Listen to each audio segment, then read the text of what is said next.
아, 여러분 안녕하십니까? 지금 여러 차례 빙하 우주에 관하여 말씀을 드리고 있습니다. 그런데 우주에서 그 열이 있고 빛을 발하는 그러한 천체, 즉 태양과 같은 거죠. 별들, 그런 것들이 모여서 태양계를 형성하고, 또 태양계들이 많이 모여서 그 은하계가 생기고, 또 은하계들이 많이 모여서 은하단이 생겨서 그 은하계들이 많이 모여서 집결되어 있는 은하계 집약 단, 은하계들이 모여있는, 집약해 있는 그 은하단, 그것을, 갤럭시 클러스터라 그러는데, 그것을 이제 비르고, 클러스터라고 명명합니다. 근데 그런 엄청나게 큰 우주, 빛의 속도로 진행해도 250억 년이 걸린다. 그 250억 광년 걸리는 그러한 지름의 거리입니다. 그러한 엄청나게 큰 구형체, 그 안에 은하계들이 1000억 개 들어있고, 또 매 은하계마다 태양계가 1000억 개 들어있고 그렇다고 하는데, 이 물질로 존재하고 온도가 있고 빛을 발하는 그런 세계는 이와 같이 큰 우주 공간에서 4%밖에 되지 않습니다. 소크라테스 이전에 그 사상가로서 파르메니데스라고 하는 사람이 있었는데, 그 사람은 우주에 무슨 물체든지 존재하려고 하면은 온도가 있어야 한다, 그런 얘기를 했습니다. 즉 절대 온도, absolute zero, 절대 온도에서는 어떤 상태든지 존재할 수가 없습니다. 그리고 모든 운동하는 거, 움직이는 것은 다 정지 상태가 됩니다. 그게 무입니다. 없는 상태입니다. 그런데 그 무라고 하는, 없다고 하는 것은 아주 차가운 공간입니다. 절대 온도, 그것이 켈빈 제로, 앱솔루트 제로, 절대 온도, 그거는 섭씨로 그 계산하면 마이너스 273도 15분입니다. 그 온도까지 내려가게 되면은 모든 동작은 정지되고 모든 상태는 존재할 수가 없습니다. 그 옛날 고대 그리스 때의 파르메니데스가 어떤 생각으로 그런 얘기를 했는지 모르지만, 어떤 물체든지 존재하려고 한다면은 온도가 있어야 된다는 이야기는 이 절대 온도에서는 존재할 수가 없다 그겁니다. 즉 마이너스 273도 15분, 그것보다 높은 온도라야 존재할 수 있습니다. 따라서 4%의 별들의 세계, 열과 에너지와 빛의 세계, 그거는 전체 우주의 4%밖에 안 되는 것이고, 96%가 암흑의 세계입니다.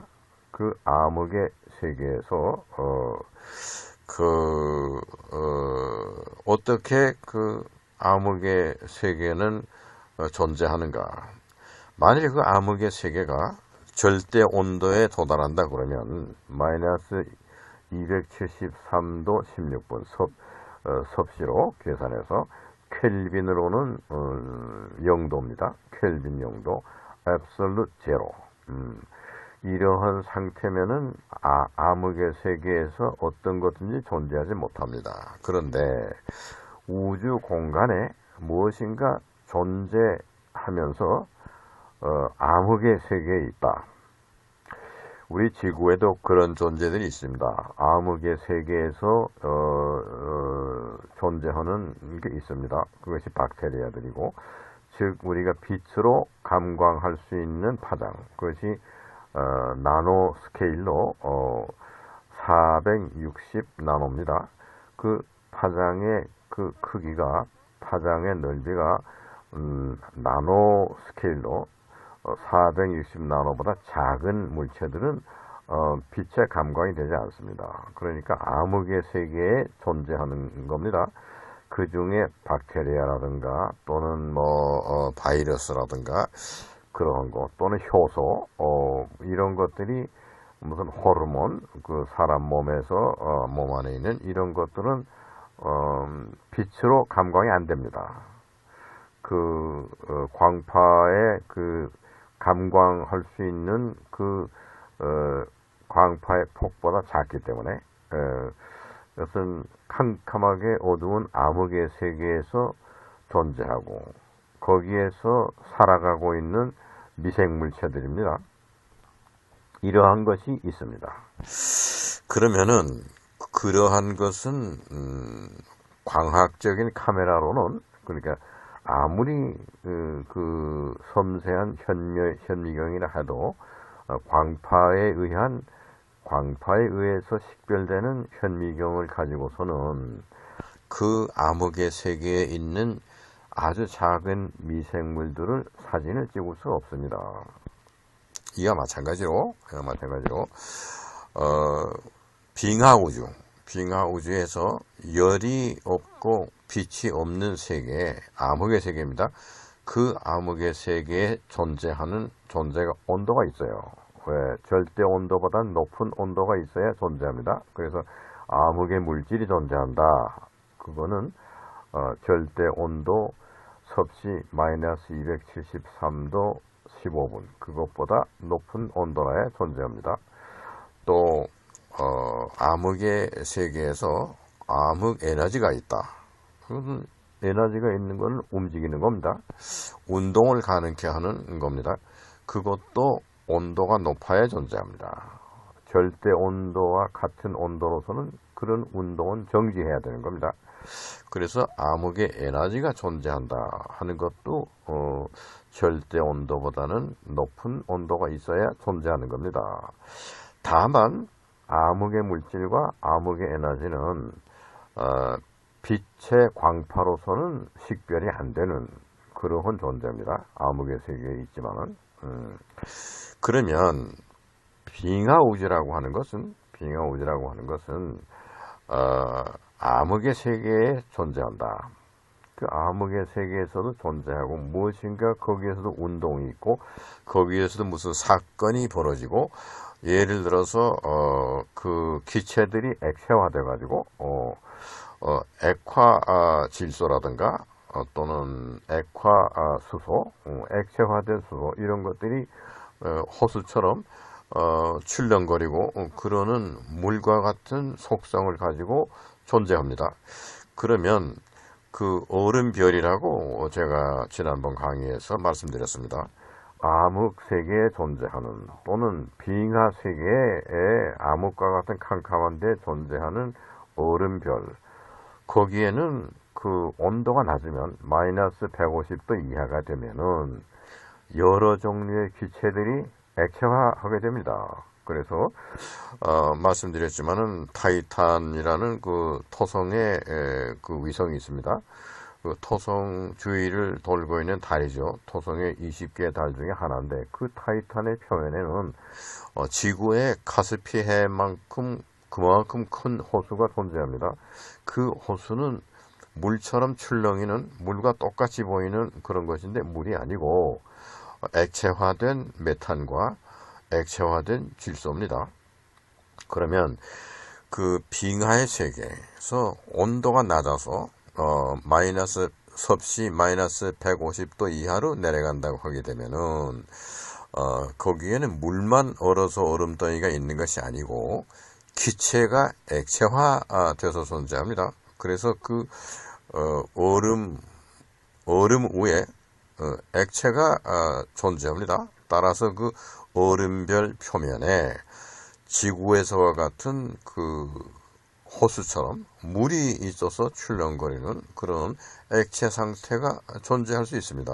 그것은 마이너스 180도, 마이너스 200도에서 액체화된 기체들을 말하는 겁니다. 즉 액화산소, 액화질소, 액화수소, 또 액체화된 헬리움 이런 것들입니다. 그것이 극저 온도에서 액체화되는 물체들입니다. 그런 것이 존재하는데 그런 것을 사진을 그럼 찍을 수 있느냐? 그것은 광파가 도달하면 찍을 수 있습니다.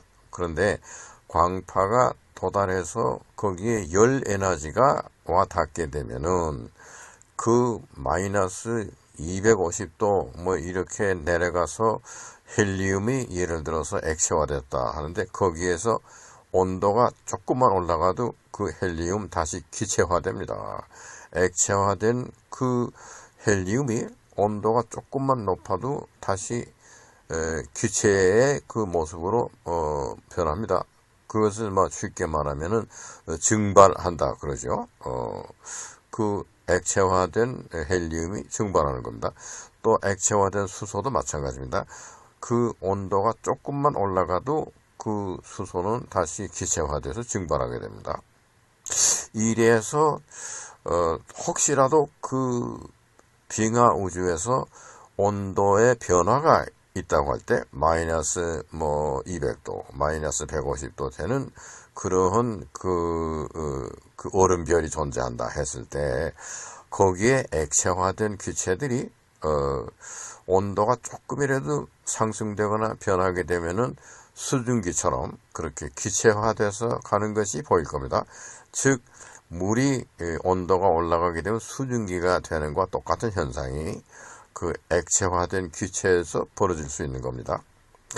그러한 신비스러운 광경을 광파에 의한 즉 광파를 가지고 사진을 찍을 수는 없습니다. 그러면 그 신비스러운 그 현상을 어떻게 사진을 찍어서 모니터에 가시화할 수 있겠는가? 그런 방법이 있겠는가? 그 방법이 있습니다. 지금 삼성에서 나노 공정으로 해서 20나노 공정을 한다는데 그렇게 작은 그 나노 물체를 나노 스케일의 물체를 만들어낸다고 할 때는 그건 연장이 없습니다. 그렇게 작은 세계에 사용할 수 있는 핀셋라든가 무슨 드라이버라든가 그런 벤치라든가 그런 걸 사용 못합니다. 그 세계에서는. 그러면 무슨 연장을 가지고 그렇게 작은 세계에서의 나노 스케일의 그 물체를 만들어가느냐. 그거는 그 나노 세계에서 일하는 신의 사역자라 말할 수 있는데 효소들, 박테리아들, 바이러스들 그러한 그 암흑의 세계에서 존재하는 미생물들에게 이쪽에서 커뮤니케이션을 하는 겁니다. 그 미생물들을 자극하게 되면은 그 미생물들이 일을 합니다. 그래서 어떤 형체를 만들어 가는 겁니다. 그 작은 미생물, 암흑의 세계에서 존재하는 미생물들에게 자극을 줄 수 있는 방법이 나노포토닉스라고 하는 분야입니다. 나노 광자학입니다. 나노 스케일에 있는 그 작은 미생물들에게 자극을 준다. 그거는 광파입니다. 포톤은 없는, 즉 그 밝기는 없는 그런 빛은 아닌데 파장만 보내는 겁니다. 또 플라즈몬 파장이라고 하는 것이 양자 파장입니다. 금속을 양자화하면 양자의 그 세계로 자꾸 작게 짜개고 그렇게 해서 양자화하면은 물질의 그 속성이 다 없어지고 파장만이 남습니다. 바로 그 물질의 속성이 없어지면서 파장만 남는 그 경계성, 물질의 마지막 속성, 그리고 파장, 그 상태를 플라즈몬이라고 얘기합니다. 이 플라즈몬 파장이 또 암흑의 세계에 자극을 줄 수 있는 파장입니다. 그래서 포톤이 없는 빛은 포톤과 파장으로 되어 있는데 포톤이 없는 파장만 가지고 암흑의 세계에서 무엇인가 식별할 수 있습니다. 또 플라즈몬 파장을 가지고 암흑의 세계에서 식별할 수 있습니다. 그거를 그 암흑의 세계에 보내서 거기로부터 그 파장이 반사해서 되돌아오는 거. 어느 물체에 닿으면은 그 파장이 반사하게 되죠. 그것을 받아서 그 정보를 가지고 가시화할 수 있습니다. 아직 그런 테크닉이 개발이 안 돼서 그런데 지금 뭐 디지털 카메라가 나왔는데 나노 포토닉 카메라라든가 또는 플라즈모닉 카메라라든가 이런 것이 나오게 되면은 절대적인 암흑의 세계, 그 빛이 없는 빙하의 세계에서도 그 모든 형상을 그 사진 보듯이 그렇게 가시화 시킬 수 있습니다. 그런데 이러한 기술이 앞으로 발달될 겁니다. 지금 예를 들어서 산모가 해산할 때가 됐는데 그 자궁 안에서 자라난 아기가 무사한가 이런 거를 알기 위해서 어떤 빛을 통한 카메라로서는 그것이 배 안에 있는 아기에게 빛이 도달하지 않기 때문에 초음파를 보내가지고 그 초음파를 보내면 그 초음파가 반사돼서 다시 돌아옵니다. 그거를 모니터에다가 형상화하게 되면은 그 자궁 안에 있는 어린아이의 모습이 대충 알 수가 있습니다. 선명하진 않지만 태아가 움직인다든가 그 태아가 어떤 모습을 하고 있다든가 그걸 좀 분명하지 않지만은 초음파의 그 기계로 알아낼 수 있습니다. 모니터에 나타납니다. 그러니 가시적인 광선의 파장을 사용하지 않고 초음파를 사용해서 우리가 안 보이는 세계, 이렇게 덮여져 있는 세계, 빛이 도달하지 못하는 세계, 거기에 있는 형상을 모니터에 가시화할 수 있습니다.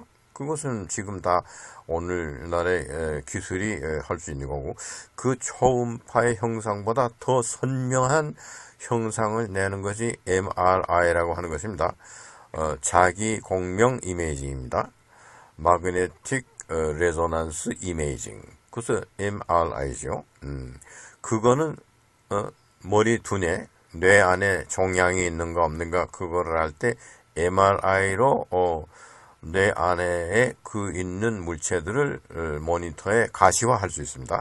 뇌의 모습이라든가 거기에 무슨 종양이 자라났다든가 이런 것을 모니터에 볼 수 있도록 가시화할 수 있습니다. 그것이 MRI입니다.